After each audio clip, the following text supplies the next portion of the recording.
So Iman Barlow, Lion Fight and Infusion Fight champion, world champion. Thank you for being on the show. Glad to have you here. How's everything going? Yeah, all good, thank you. Just finished a session, had a shower, so it's 9 o'clock here, so I'm ready to go to bed soon. That's Oh, right. wow. Yeah. Again, thank you for scheduling this time. I know with the time difference and your training, because you have a fight coming up soon. That it's been a little bit of a challenge, but I'm glad to have you on. Yeah, for sure. Yeah, no worries, thank you. Yeah, so your next fight is July 8th. We're very excited to see you compete, but we're reading stuff about you online. We both read that your first fight was at 4 years old, and that's kind of crazy. Talk about that and who are you fighting? Some little girl in the playground? What's going on? What happened? So I got into training when I was 2.5 because God. my father is my trainer, Mm-hmm. and my mum also used to fight. So instead of getting a babysitter, they obviously used to take classes and stuff. Yeah. And I just used to go and play with my toys, and then soon enough I just started joining in. Wanted to copy the adults. And I had my first fight at the age of 4. I don't remember much about it, but I just remember as a kid travelling up and down the country every weekend to compete. What we call here at interclubs. Yeah. So the kid fighting with shin pads and all the protection. But I just loved it. I had a buzz for it. Yeah. Wow, that's crazy. Was that pretty much the only sport that you gravitated towards growing up? Was kickboxing, Muay Thai? No, when I was at school, I was about 8 or 9. I had I didn't have a passion for it, but I was quite good at cross country, we call it here, nice. athletics and running. Yeah. Mm-hmm. And I just kind of, because I was fit anyway, fitter than the other kids, I used to do really well and used to win all the time. Yeah. So if I was winning, I used to enjoy that as well.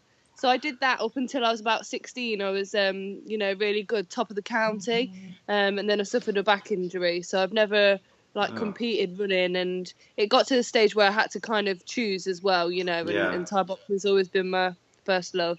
Oh, that's crazy. So besides running and then kicking people in the head, as a kid, did you have any outside hobbies? Did you play with dolls or hang out with friends, or it was pretty much just kicking ass and running? I think I used to play with friends, and I used to do a little bit of horse riding as well. Oh, okay. But obviously most of my nights were took up by training, So as a kid it was school and training. But I didn't see it as a chore then. It was fun, and all my friends trained as well. So it used to be kind of a laugh. Oh, wow. What was it like watching your parents compete and seeing them? Did you get to see them compete often or no?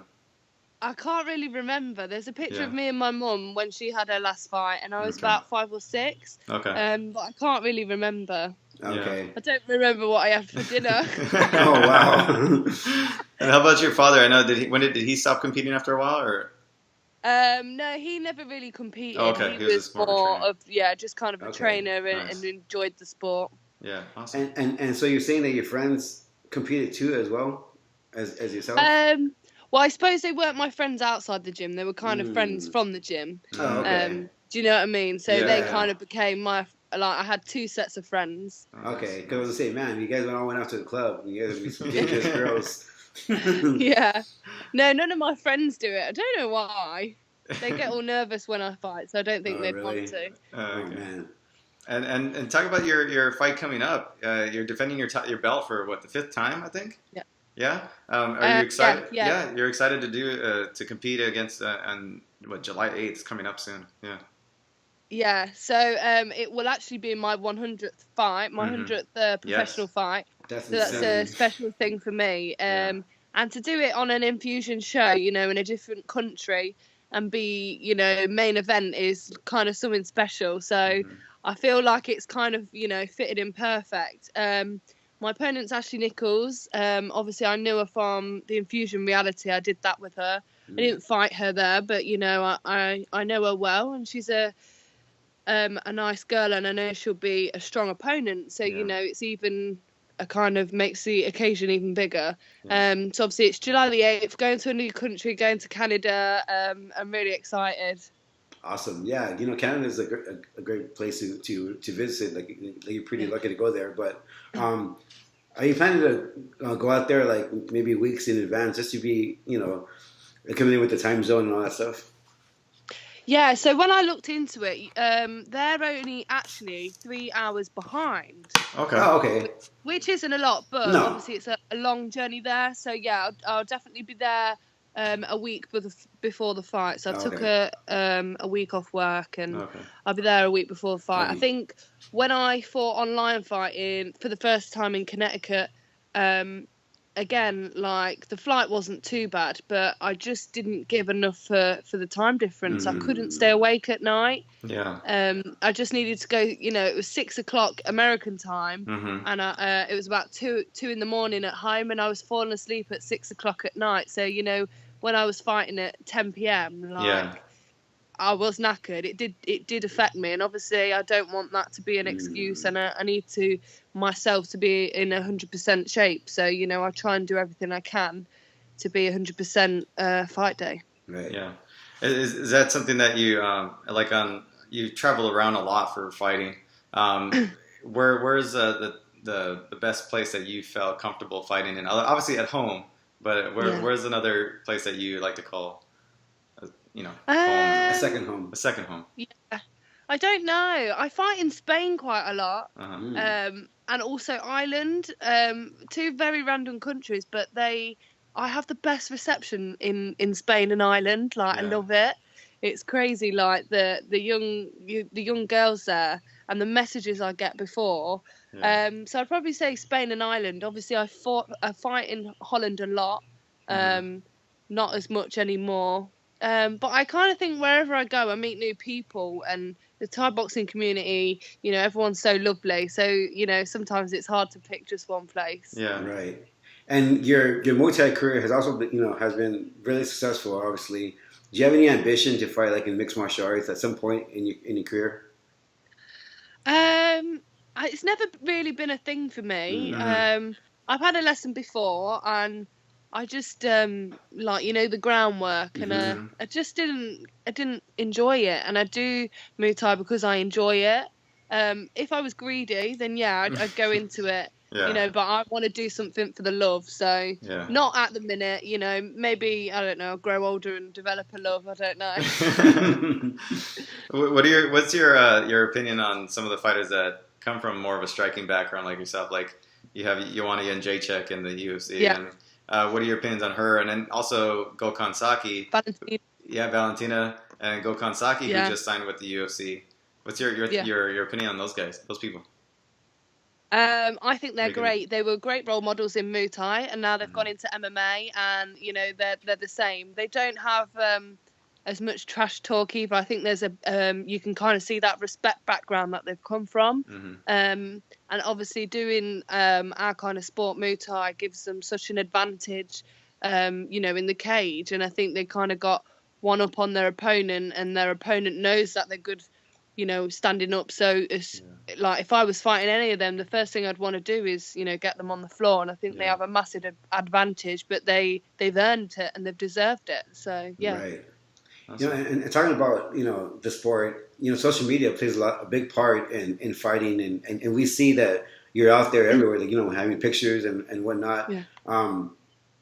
Do you understand that it's important to put yourself out there, and do you have a lot of like people that write to you as, you know, fans and or any people who ask you for advice?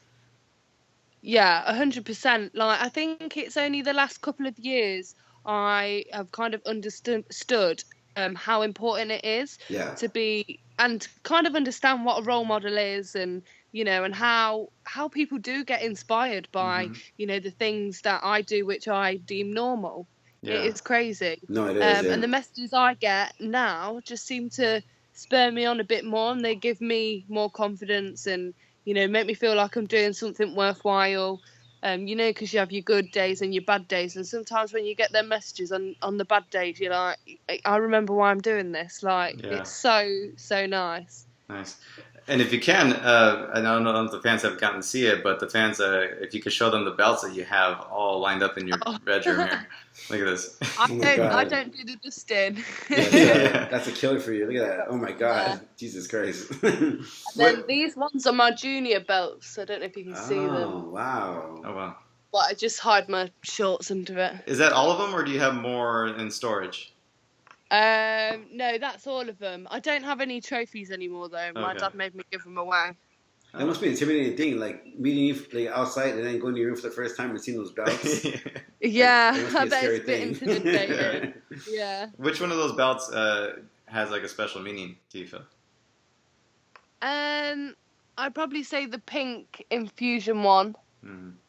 Okay. I know I've got a few now, but Yeah. the first time when I won it in London, it was a kind of against the number one in England, Alexis Rufus at the time. So she was kind of like the fighter that had been around the block, you know, and I was kind of the up and coming rising star. Yeah. And it was just a massive fight. I remember selling 111 tickets Wow. for that fight. Yeah, and Yeah. it was in London at the O2 Arena, and like when I watch it back now, I get goosebumps, you know, from like the crowd's reception. Like if I've ever had a fight, and I've just never been so happy in my life when I won that and I beat her. Oh wow. Awesome. It was just great. Yeah. Yeah. Awesome. Yeah, talk about your ambition in the sport, because you have like big promotions here in America, like Bellator kickboxing, you know, and you also have like Glory Kickboxing, who's made a pretty big dent in America. Yeah. Yeah. Talk about your ambition in the sport and what do you want to do in 5 years from now. Even though I know they have like separate rules, you know. Yeah, separate rules. Yeah. Yeah. So I have been thinking about this recently, and I feel like I do what's best for myself. And I think my dad is a really good influence and a really good kind of knowledge on what we should do and what's best for me. And what is best for me is for me to fight as much as possible. Because when I'm not fighting, I don't know what to do with myself, and then I kind of get off track and I get a bit fat and a bit lazy and can't be arsed, you know. So I need to stay in the gym, and I don't want to stay in the gym unless I've got a fight, and I don't want to overload and have too many fights, you know. I'm not stupid and I know my limits now. But I think with certain contracts, you can't do that. But I kind of, you know, if someone wants me, these are my rules. These are what I, you know, what I go by. This is what I want, and they're not high demands. And if someone accepts that, then they accept that. And you know, as long as everyone's honest with each other, then it's fine. And I just want to keep fighting as much as I can, and inspiring as many people as I can, and beating as many people as I can, That's really and traveling impressive. to as many countries as I can. Like honestly, I got it was my birthday not long ago, and I got happy birthday. I got a how do I turn it around? I got a globe, like a map. Ooh, oh, nice. So I pinpointed everywhere I'd been in the world fighting. Wow. You need California. Yes. Go to California. Yeah, She's got California I right there. want to come to California. Oh yeah. And then like Australia, China, Thailand, and obviously Europe's a lot. What's one But place? that is like, pardon? Oh, what's one place that you want to fight that you haven't fought in? Well, definitely California, because is that like LA? Yeah. Yeah, you could do Yeah. LA. Yeah. It's a pretty big place. Well, yeah, we're in LA. I watch CSI. I was obsessed with CSI as well. So Yeah. and New York, like they would be awesome. I just want to conquer America and just travel as many places. It's so cool. Well, come over. We'll get some. I've got an opportunity to do a seminar in Philadelphia as well nice. in July. Nice. So obviously, you know, different opportunities open different doors when you meet different people, and it's just all exciting. So I'm just taking it as I can at the moment, you know, while it's there, because I can't fight forever. Yeah. We'll come out late. We have some beers together. Yeah.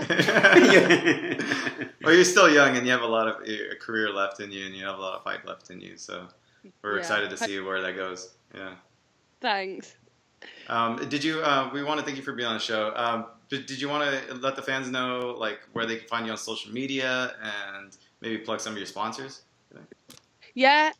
On Instagram, I'm at PrettyKiller3. On Twitter, don't really use it much, but Iman Barlow. On Facebook, my athletes page is Iman Pretty Killer Barlow. Thank you to Dr. Blue headphones, wireless headphones that I run with every morning. Thank you to Fairtex, and also I'm wearing my new In-Fight Style t-shirt. Oh, nice. They sent me loads of nice stuff and really cute shorts, so thanks to them. Oh, that's cool. Nice. That's so cool. Yeah, if you want to just send some shirts too. Yeah. Send everyone some. Yeah. You know, like all the friends in your interview, I think you've nailed that. Like your sponsors pretty well. Yeah, you did a pretty good job with that. Yeah. Like most Yeah, people I would do just forget sometimes. like most people would just like say their sponsors and not do anything. Like you do like an extra commercial. So That's pretty cool. now I want those headphones in my ears. Yeah. Yeah, it was great talking to you. And like you're really young.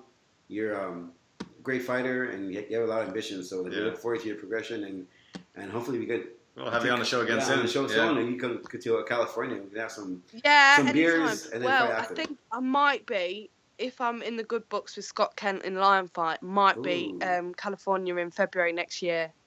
Maybe. Nice.